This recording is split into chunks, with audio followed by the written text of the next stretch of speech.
जानती है। मदालसा से बड़ा कोई उदाहरण मिल नहीं सकता कि जब उनके बच्चों को उसने जन्म दिया तो उनके जो पति थे वो चाहते थे कि मेरे बेटे जो है वो राज्य को संभाले, और नाम भी ऐसा ही किया।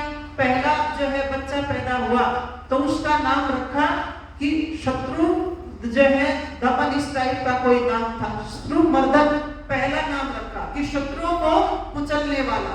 नामकरण के पति ने ही किया कि नामकरण तो मैं ही करूंगा, तो नामकरण किया। लेकिन मदालसा हंस रही थी उस समय कि नामकरण तो भले ही तू कर दे, लेकिन ये मेरी गोद में रहेगा, जैसा चाहूंगी ऐसा इसको बना दूंगी। और क्या लोरी में दिया?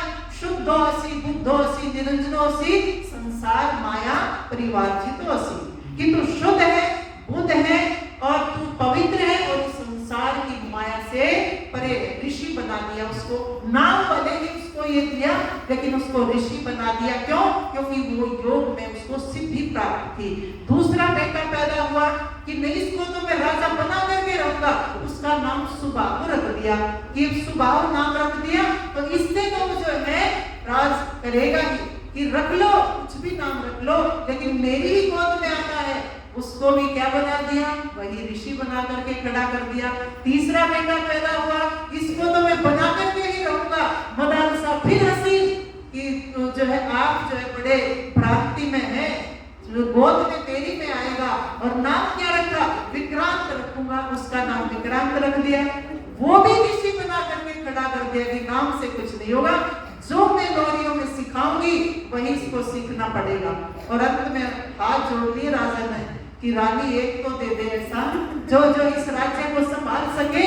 और फिर जो है अंत में जब चौथा बच्चा पैदा हुआ तो कहा ठीक है, और राजा ने कह दिया कि महारानी आप ही करो इसका तो जो है नामकरण। तो नामकरण क्या किया? उसका नाम रखा अलर्क, अलर्क उसका नाम रखा, और उसको जो है राज्य का सारा कार्यभार संभलवा दिया, बड़ा मतलब। परंतु क्या हुआ? अलर्क जो है वो थोड़ा सा जो राज का जो नशा होता है उसमें अपने आप को जो है हो रहा था, सुख ले रहा था। और उनकी माँ ने उनको अलर्क को 2 लाइन लिख करके दी थी और कहा था बेटा जब तेरे सामने कोई संकट आए ना तो इन 2 पंक्तियों को पढ़ लेना। और क्या किया? सुबाहु ने देख लिया कि तेरा भाई जो है इतनी बुरी तरह से डूबता जा रहा है, इसको निकालना बहुत जरूरी है।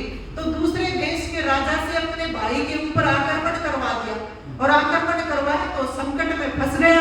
संकट में फंसा, उसको माँ की 2 पंक्तियां याद आई कि माँ ने क्या लिखा था।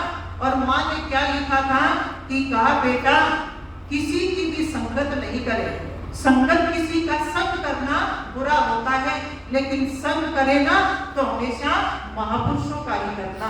दूसरी लाइन क्या थी कि कामना करना अच्छी बात नहीं है, कभी कामना मत करना, लेकिन यदि कामना करे ना तो वो कामना करना जो मुमुक्षु जन करते हैं, वो कामना करना जो ऋषि करते हैं कि मेरे को तो एक ही कामना है, वो है मोक्ष की कामना। ये पढ़ते ही और जाता है अलग और अपने भाई के चरणों में गिर जाता है कि भाई इस राज्य को तू ही संभाल, मैं तो चला जंगल की ओर, मुझे कोई राज्य नहीं चाहिए। तो कहा हमारी माँ तू जाती जाती भी चौथे को भी वह राजा बना रही थी और वह ऋषि बन गया सिर्फ 2 पंक्तियों के कारण ही। तो माँ का प्रभाव, माँ का यश और माँ का जो तेज है वो इस प्रकार से बच्चे के जीवन को बदल डालता है। कितनी अद्भुत शक्ति जो है मातृ शक्ति को